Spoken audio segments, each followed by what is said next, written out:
afternoon and welcome, and thank you for joining us for this Cardiff University event.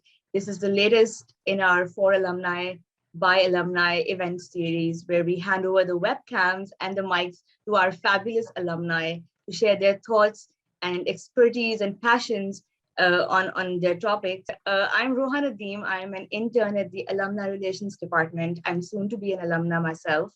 And Heather Knight, as you all know, has studied at Cardiff University. She's one of the institution's most celebrated alumni, and she's going to be sharing her Cardiff journey with us today. So Heather, I'm sure everybody here wants to know about your journey, your time at Cardiff University. What was the future England captain doing while she was at Cardiff?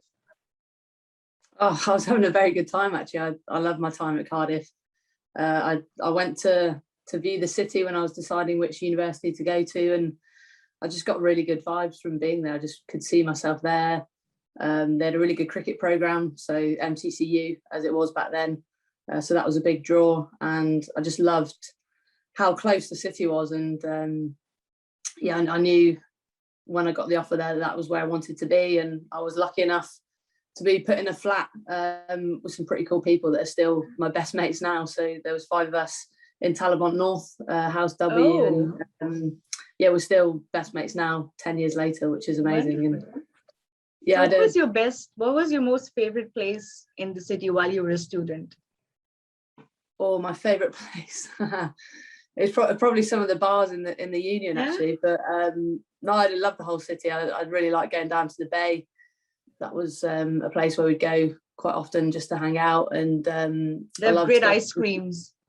At the Bay. I used to run down there sometimes with some of my housemates as well, which was nice. And also going up into the hills. I really enjoyed going up into the hills, into the Brecon Beacons, cycling along the Taff Trail. So I felt like Cardiff had a lot of pretty cool things to offer, as well as the city. But outside the city, it was very beautiful as well. I agree. You know, all the landscapes that Cardiff has to offer, but not just Cardiff, but across Wales. It's so gorgeous. You studied physiology, am I right? You were always into the athletics a bit. So guide us through what made you choose that subject, and how come you chose to study physiology at Cardiff? Well, I didn't have a career in mind, to be honest, but I loved science at school, and decided that I wanted to do something sciencey alongside cricket. And back then cricket wasn't anywhere near a viable career path or anything, and I really wanted to go to uni and carry on studying and do cricket alongside of that. So yeah, physiology just drew me in, just the love of science, love of the human body, love of learning about that. And Cardiff had a pretty good bioscience school. It's been done up since I was there. It was a bit grayer and more concrete than it is now. But yeah, I really enjoyed it, and I was really lucky, actually, because I got called up to the England side for the first time in my first term at university. What year were you in back then when you got the call up? So it was the first year. So I was actually playing for Cardiff Uni cricket team in London. We had a tournament there, and I got a phone call. I actually got announced on the tannoy at Lord's. Would Heather Knight please come to reception? And I thought I'd park my car in the wrong place or something. But that's so exciting. I got told to ring Claire Connor, who's the head of women's cricket, or still is now. And she told me there'd been an injury to one of the players in India, and I had to fly out tomorrow if I could. Were you at all expecting that call up? Not really. I was a reserve for the trip, so I knew I was kind of in line, and being a reserve actually was a bit of a shock. And then getting the call up was pretty amazing, really.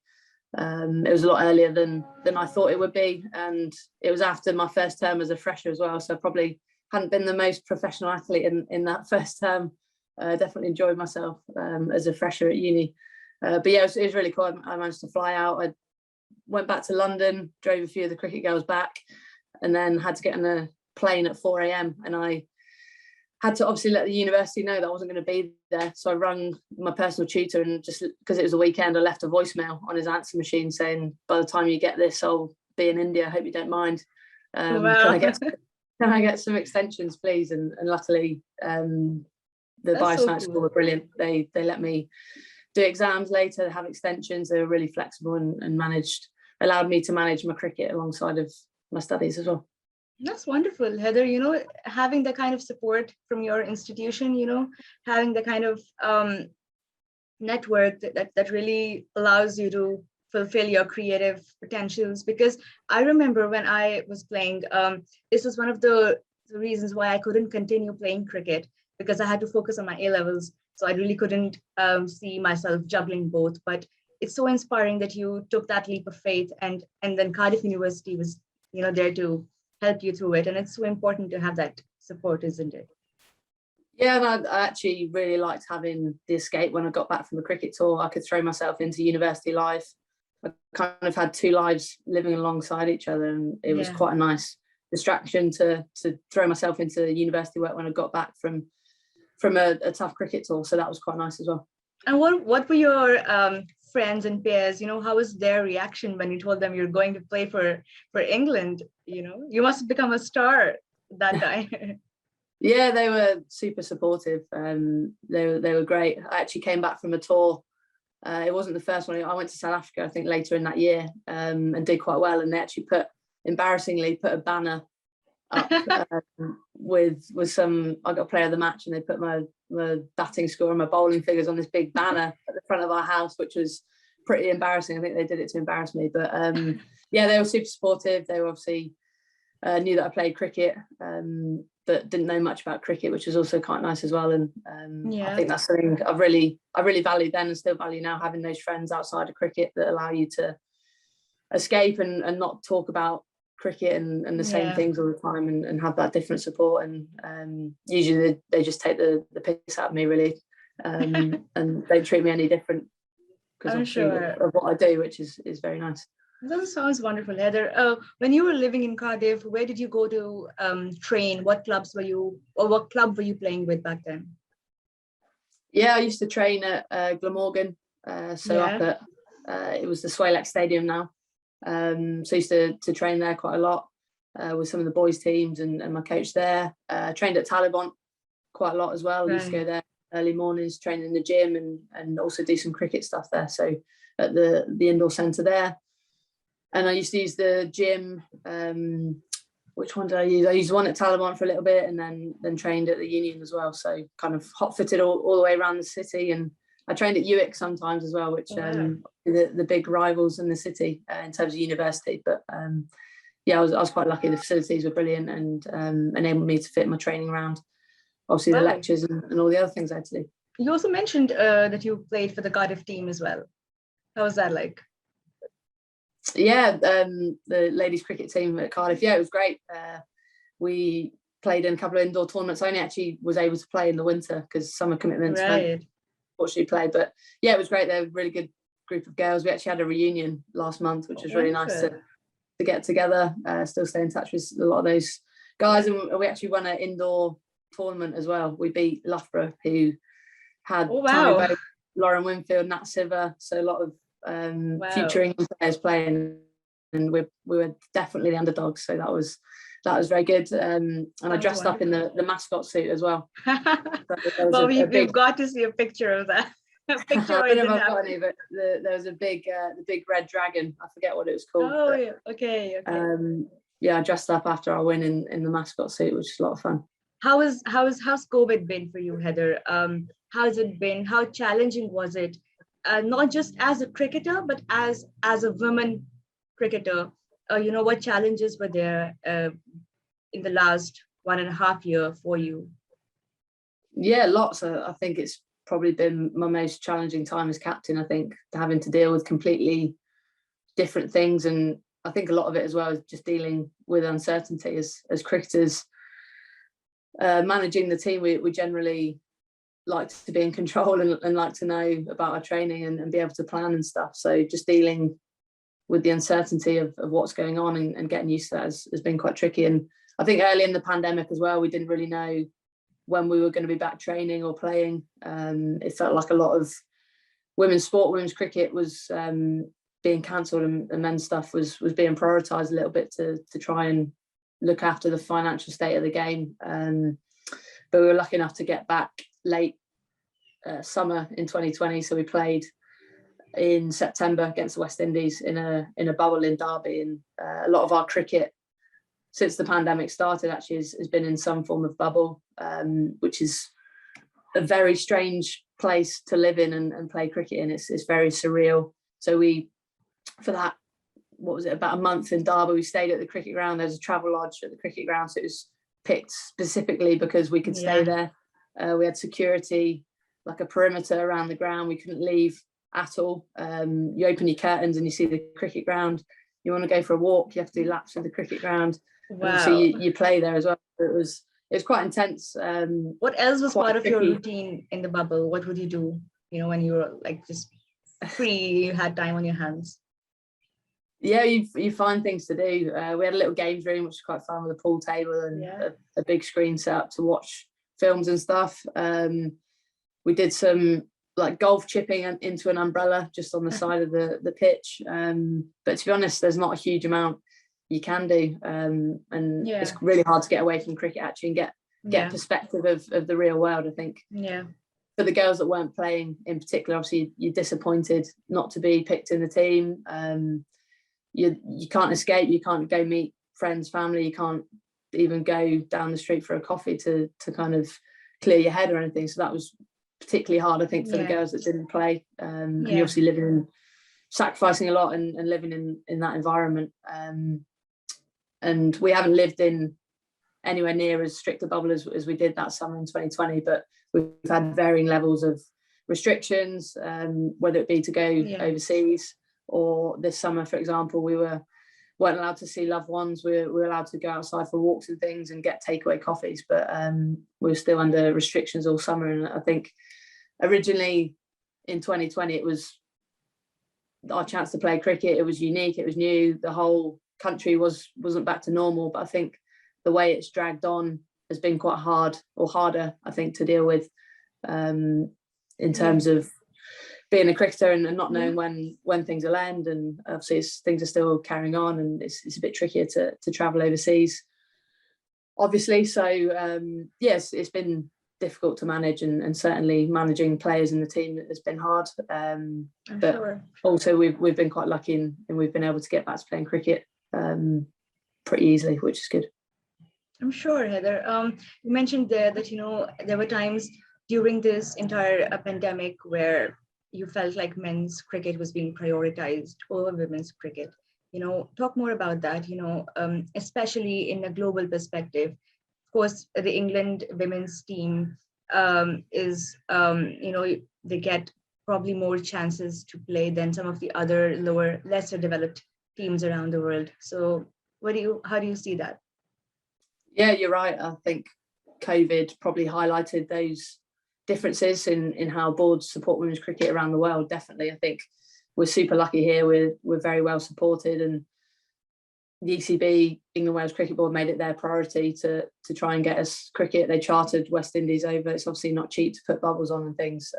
So we were able to come back and get that support. Obviously not as quickly as the men's team did, but we were still brilliantly supported. And in other countries, it wasn't the case. So Sri Lanka, for example, who are a top 10 team, they only just played their first match recently in the ICC World Cup qualifiers, and they hadn't played for 18 months, which is obviously really sad for those players and the team, and for Sri Lankan women's cricket, that they weren't able to do that. And I think it's definitely highlighted that. But I think also, hopefully, it's given people a bit of a chance to look at potential inequalities that have gone on and try and do some things about that. And I think women's cricket is moving, particularly in this country and in other countries, is moving in a really good direction, in the right direction. You look at the 100 this summer, how awesome that was, and when you put it on a good platform, you invest in it, you market it, and you see the support is there for people to come watch, which was great to see. And it was a pretty cool comp to be involved in. Yeah, and the England cricket teams were scheduled to tour Pakistan, and I was, for one, really excited about that because I'm from Pakistan myself, and I was more excited about the England team, it would have been the first time that they toured Pakistan. So from the perspective of a women's cricket supporter, how sad were you on that tour not materializing at the end? Yeah, it was a shame. Obviously, circumstances out of our control a little bit, and the board made the decision for us not to go for various reasons. But I'd love to go in the future. I think I was really excited to go. It's a place no England women's team has ever toured, and obviously it's a big thing for Pakistan women's cricket as well. The journey that they've been on, the barriers that they've faced to play the game is amazing, really. So yeah, obviously we didn't go this year, but hopefully in the future we'll get the opportunity to do that and be the first England women's team to be able to tour there. Heather, let's talk about the 100. How amazing was that? Because it was the first time in history that men's and women's cricket matches were being played at the same stage, and simultaneously the entire tour was planned. How was the response for women's matches? Yeah, it was really good. I think it wasn't the first time they'd been played together, but it was the first time for me that the women's game alongside the men's game was given the same billing and the same advertisement and put on the same level, I guess. And the ECB had talked about that a lot leading into the comp for the 2 years leading up to it. There was a lot of chat about how it was going to be, the women's game was going to be put alongside the men's, and I think they walked that talk amazingly, and they did exactly what they were going to do, and it was great. I think you saw from the crowds to have 19,000 people at Lord's for a women's domestic game was unbelievable. Some of the atmospheres were absolutely great, and it's going to be such a huge thing for women's cricket in this country to have young players. And you played a few games at Sophia Gardens as well. So how was that like? Yeah, I played the last game. So we played against Welsh Fire, last game of the season. I think there might have still been crowd restrictions, so it wasn't a huge crowd. But it was really nice to come back. A few of my friends still live in Cardiff, so nice to catch up with them and see how the city's changed as well. It's changed quite a lot since I was at university here. So it's always nice to come back and play there, somewhere that I used to train quite a lot. And we were able to get a win over Welsh Fire, which was quite nice, and finish the season strongly. Do you think other countries could really learn from this model and perhaps develop league cricket of their own for women? Because currently I think only the Women's Big Bash League is at that level, and now maybe the 100. So what do you think? What could other countries take from this? Yeah, there's obviously a few domestic competitions popping up. There's going to be a tournament that was due to be in Hong Kong, a fair break tournament that was going to be in May. So there is things popping up and things starting, and I think, excuse me, I'm going to sneeze then. I think the Big Bash was probably the one that set the standard a little bit. They obviously started alongside the men's competition, and in the last, I think, 2 years, they've broken away and played during a different window of their own, which I think has actually worked reasonably well as well. But I think it's finding the time as well in the calendar. I think the way the men's game is set up now, there's just so much cricket, I think. So I think with the women's game being in its infancy with a lot of the tournaments, I think it's trying to make sure it doesn't make similar mistakes and become too crowded. I think it's quality, like having international cricket alongside some of those really good domestic competitions, and I think players from different countries being able to play in those competitions has really helped move their international teams forward as well. So and it's really interesting to get to play with players from different countries that you normally play against. You get to know them, get to know about how they go about their cricket and about their lives and their cultures and things like that, which is another great thing of those domestic competitions. But I was actually surprised by how successful the double header model was in the 100. So having the men's and the women's on the same day, I actually was a bit sceptical that we might feel a little bit like the sideshow, the warm-up act for the men's game, but it didn't really feel like that, which I think has surprised everyone, to be honest. It was actually an accident of COVID. Originally, we were meant to play at different grounds and on different days, so it was quite a nice surprise. How did you adjust to this whole new dimension of cricket, new format, different rules and all of that?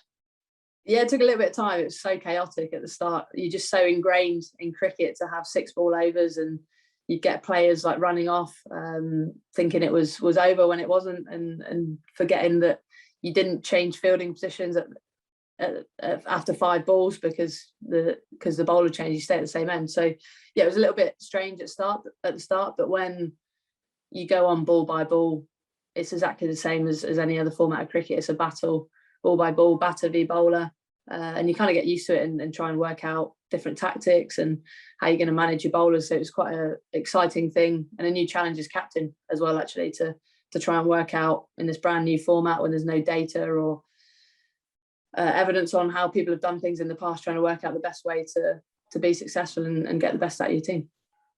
But Heather, personally, what format do you enjoy most playing? You know, your stats speak for themselves. You know, you have a brilliant record in all 3 formats. But personally, what do you enjoy playing most? I do love Test cricket. We play it very rarely. We play about 1 every year at the moment.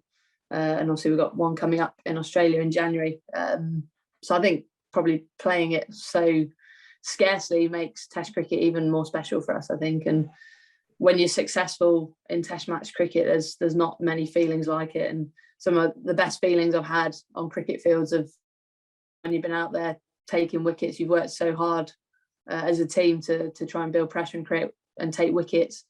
And when you do that, it's just one of the best feelings you can get on a cricket field. So I think Test match cricket would be very hard to beat. But look, all the formats have their own positives in their own way. T20 100 cricket is a lot of fun to play, and it's exciting, and to play in front of crowds is one of the best things as a cricketer as well. So we probably get more crowds in those formats. Yeah, you know, you talked about Test cricket, and of course we're celebrating women this month, and we can't not talk about the great Eileen Ash. You've met her, you've spent time with her. She's one of the pioneers of women's cricket in the UK and all over the world. You know, how do you remember her? Very fondly. She's a lovely woman. I was lucky enough to go to her house when she was 105, so about 4 years ago now, and spend a day with her. And she was showing me pictures of the old tours they used to go on to get to Australia. They had to take a boat back then. So just hearing stories of her touring and hearing what those pioneers had to do. They had to work alongside playing cricket, which I had to do at the start of my career still, but luckily it's not the case now. The game's so much more professional. But just hearing stories of what they did, the passion they had for the game, how they had to manage things alongside work and things like that was just really special. We did a bit of yoga as well, which I'm ashamed to say at 105 she embarrassed me on the yoga mat. She was much more flexible than me, and we had a game of pool, and it was just really nice actually. And we chatted about how many people had played cricket for England between us, and I think it was quite special and something as a side. You remember that number? Yeah, well, I don't exactly. I think she's number 18 cap to play Test cricket for England, and I'm 149. So wow, do the maths. So there's a fair few in between. But yeah, it was just lovely to hear our stories, and I think as a team being connected to what's come before you and what's to come after you, and being part of that bigger England women's cricket family, I think is quite a nice thing to think about as a team. Yeah, and I saw that you were looking at some of the coverage that was given to the women's cricket back then. How different, how do you think that has evolved over the years, you know, how the media perceives women's cricket? Yeah, it has changed massively. I read an article that someone had written, and it was quite sexist and patronising actually. And I do think a lot of things have changed, particularly in the last probably 4 years in particular. I think the perceptions have changed a lot. There's still the amount of coverage in not just women's cricket, women's sport as a whole, I think still needs to improve, and there's still some themes and attitudes that you see sometimes, but on a whole the coverage is just remarkably different. Even in my career, the way it's changed. I made my debut in India, in Mumbai, in front of about 10 people watching, and girls making their debuts now, even in domestic cricket, are playing in front of huge crowds, which is massive progress. And the amount of scrutiny and press that we get now is so different to what it was at the start of my career. Not every game was on telly. It would only be World Cups or really big ones. So to have that now, it obviously comes with different pressures and different responsibilities. It's a different job to what it used to be, but it's remarkable, and it's a really exciting place to see where it will go in the future as well.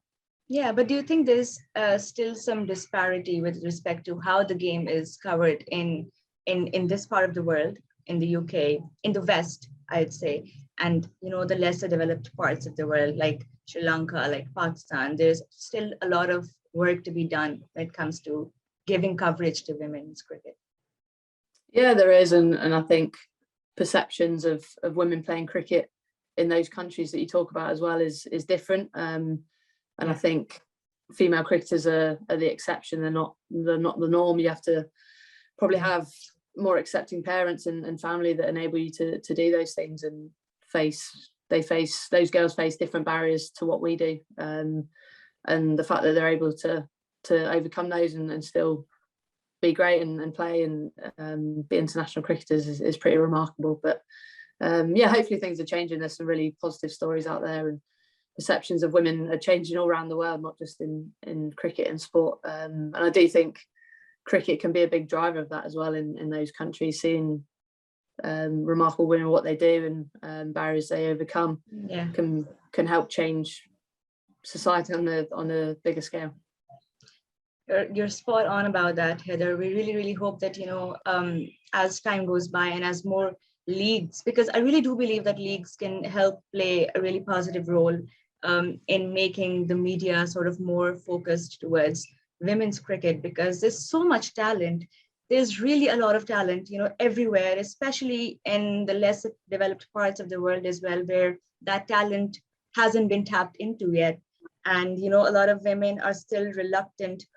A lot of families are still hesitant to let their girls be part of this field because, they don't really have a lot of heroes. And you, Heather, are one of the heroes. You've inspired a generation and you'll continue to inspire. What is Heather Knight going to be doing in the future? What are your plans? Will you be, because we would really love to see more of you, hear more of you. So what are your plans? Will you be venturing into commentating and broadcasting or any of that? I get asked this question a lot more now I'm a little bit older in my career, but I'm not 100% sure, to be honest. I haven't got a set plan. I'm actually studying a master's at the moment in leadership and sport. That's so cool. So do you get time for that? Yeah, I've found time, I think. I've always wanted to study a little bit more and never really made the time. And I think lockdown probably made me realise I wanted to do something else and keep the mind busy. So yeah, I'm really enjoying that. I think as soon as I do retire, whenever that is, hopefully I get the choice, but sometimes that doesn't happen in professional sport. I'm definitely going to go on a big holiday, I think, promised. Oh, wow. What countries have you listed? I'd love to go to a bit more Europe, actually, travel around Europe a little bit more, because obviously we don't get to visit there with cricket very often. But yeah, I'm not entirely sure. Probably a little bit of commentary, maybe business side of sport. I don't think I'll be donning the physiology lab coat anytime in the future. A lot of that knowledge from my degree is definitely gone out of my head now. Who knows? Maybe myself in a lab. But I do. If I am really struggling, maybe I'll head back to biosciences. Who knows? Heather, I really, really wish you all the best. You've inspired me so much. You've inspired so many girls, and I really can't wait to see what else you achieve. And thank you so much for taking the time today and chatting to us. Anything you'd like to say to your fellow Cardiff graduates and alumni listening right now? No, thanks, Rob. I enjoyed chatting. Relish any more time you have at Cardiff. I think it's some of the best time of your life being at university, and the experiences you get, and obviously the studying and the excitement for what you got to come is very, very much at the heart of it when you're at university. So enjoy it. Thank you. That's a great message to all of you listening. If you have any topic that you'd like to pitch to For Alumni by Alumni, you can write to us and we will feature you. Heather, it has been a thrill to talk to you. It has been so great. Thanks, Heather. Really appreciate it. Thank you so much for your time. Thank you very much.